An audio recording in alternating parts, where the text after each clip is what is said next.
ವರ್ಷದ ಹಿಂದೆ 2025 ಜೂನ್ ತಿಂಗಳಲ್ಲಿ ಕರಾವಳಿಯ ದಕ್ಷಿಣ ಕನ್ನಡ ಜಿಲ್ಲೆ ಮತ್ತು ಉಡುಪಿ ಜಿಲ್ಲೆ ಹಾಗೆಯೇ ಶಿವಮೊಗ್ಗ ಜಿಲ್ಲೆಯಲ್ಲಿ ಮಲೆನಾಡಿನ ಶಿವಮೊಗ್ಗ ಜಿಲ್ಲೆಯಲ್ಲಿ SAF ಅಂತ ಒಂದು ವಿಶೇಷ ಕಾರ್ಯಪಡೆಯನ್ನ ಕರ್ನಾಟಕ ಸರ್ಕಾರ ಸ್ಥಾಪನೆ ಮಾಡಿತ್ತು.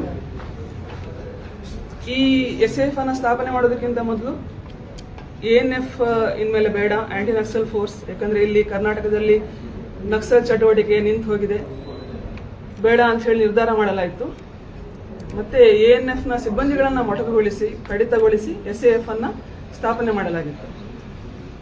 ಈ SAF ಗೆ ಕಾನೂನಲ್ಲಿ ಏನು ಮಾನ್ಯತೆ ಇದೆ ಎಂದು ತಿಳಿಯುವ ಉದ್ದೇಶದಿಂದ ನಾನು ಸರ್ಕಾರಕ್ಕೆ RTI ಯಲ್ಲಿ ಪತ್ರ ಬರೆದಿದ್ದೆ.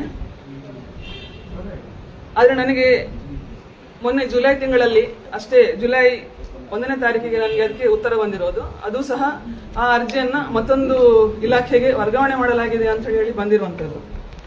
ಸೊ ಸರ್ಕಾರ ಇನ್ನೂ ನಾನು ಆ ಅರ್ಜಿಗೆ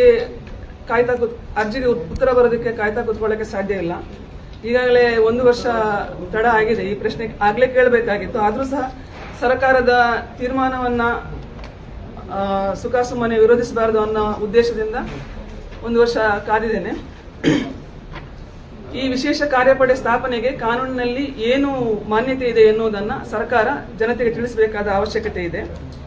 ಈ ಹಿಂದೆ ಉಪಮುಖ್ಯಮಂತ್ರಿ ಆಗಿದ್ದ ಮತ್ತು ಈಗ ಮುಖ್ಯಮಂತ್ರಿ ಆಗಿರುವ ಶ್ರೀ DK ಶಿವಕುಮಾರ್ ಸರ್ ಅವರು ಕರಾವಳಿಯ ಜನತೆಯನ್ನು ಉದ್ದೇಶಿಸಿ, ಇಲ್ಲಿ ಕಾಂಗ್ರೆಸ್ಸಿಗೆ ಜನರು ವೋಟ್ ಹಾಕೋದಿಲ್ಲ, ಕರಾವಳಿಯ ಜನತೆ, ಇವರಿಗೆ ಗ್ಯಾರಂಟಿ ಯೋಜನೆಗಳು ಯಾಕೆ ಬೇಕು ಅನ್ನುವ ರೀತಿಯ ಮಾತುಗಳನ್ನು ಆಡಿದ್ರು.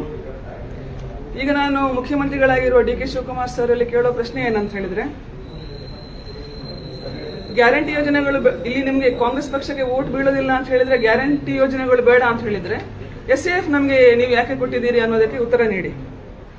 SAF ಸ್ಥಾಪನೆಯಾದ ಸುಮಾರು 15-20 ದಿನದಲ್ಲಿಯೇ ಬುರ್ಡೆ ಗ್ಯಾಂಗ್ ಕರಾವಳಿಗೆ ಬಂದಿದೆ, ಧರ್ಮಸ್ಥಳಕ್ಕೆ ಬಂದಿದೆ.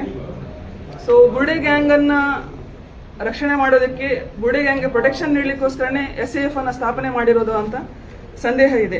ಇದಕ್ಕೆ DK ಶಿವಕುಮಾರ್ ಸರ್ ಅವರು ಉತ್ತರ ನೀಡಬೇಕು. ಈಗ ಬುರ್ಡೆ ಹಿಡ್ಕೊಂಡು ಬಂದಿದ್ದ ಚಿನ್ನಯ್ಯ ಅವರು ಉಲ್ಟಾ ಹೊಡೆದಿದ್ದಾರೆ.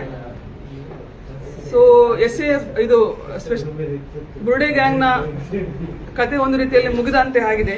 ಹೀಗಿರುವಾಗ ಸ್ಪೆಷಲ್ ಆಕ್ಷನ್ ಫೋರ್ಸ್ ಕರಾವಳಿಗೆ ಯಾಕೆ ಬೇಕು? ಈ ಸ್ಪೆಷಲ್ ಆಕ್ಷನ್ ಫೋರ್ಸ್ ಅನ್ನುವ ಈ ಬಿಳಿ ಆನೆಯನ್ನು ಸಾಕುವ ಅಗತ್ಯ ಇದೆಯಾ? ಜನರ ತೆರಿಗೆಯ ದುಡ್ಡನ್ನ ಇದಕ್ಕಾಗಿ ಬಳಸುವ ಅವಶ್ಯಕತೆ ಇದೆಯಾ? ಯಾವ ಕಾನೂನಿನಲ್ಲಿ SAF ಸ್ಥಾಪನೆಯಾಗಿದೆ ಅನ್ನೋದನ್ನ ಸರ್ಕಾರ ಉತ್ತರಿಸಬೇಕು. ಇಲ್ಲವಾದಲ್ಲಿ ಈ SAF ಅನ್ನ ಬುರ್ಡೆ ಗ್ಯಾಂಗ್ ರಕ್ಷಣೆಗಾಗಿಯೇ ನೀವು ಸ್ಥಾಪನೆ ಮಾಡಿದ್ದೀರಿ ಅಂತ ಹೇಳಿ ಅದನ್ನು ಒಪ್ಪಿಕೊಂಡು ಬಿಟ್ಟು ಈ ಕೂಡಲೇ SAF ಅನ್ನ ಸ್ಥಗಿತಗೊಳಿಸಿ ಆ ಬಿಳಿ ಆನೆಯನ್ನ ಮುಚ್ಚಿ ಅದರಿಂದ ಉಳಿತಾಯವಾಗುವ ದುಡ್ಡನ್ನ ಜನರ ಅಭಿವೃದ್ಧಿಗಾಗಿ, ಕರ್ನಾಟಕದ ಜನತೆಯ ಅಭಿವೃದ್ಧಿಗಾಗಿ ಬಳಸಬೇಕು ಅಂತ ಸನ್ಮಾನ್ಯ DK ಶಿವಕುಮಾರ್ ಸರ್ ಅಲ್ಲಿ ವಿನಂತಿಸಿಕೊಳ್ತಾ ಇದ್ದೇನೆ.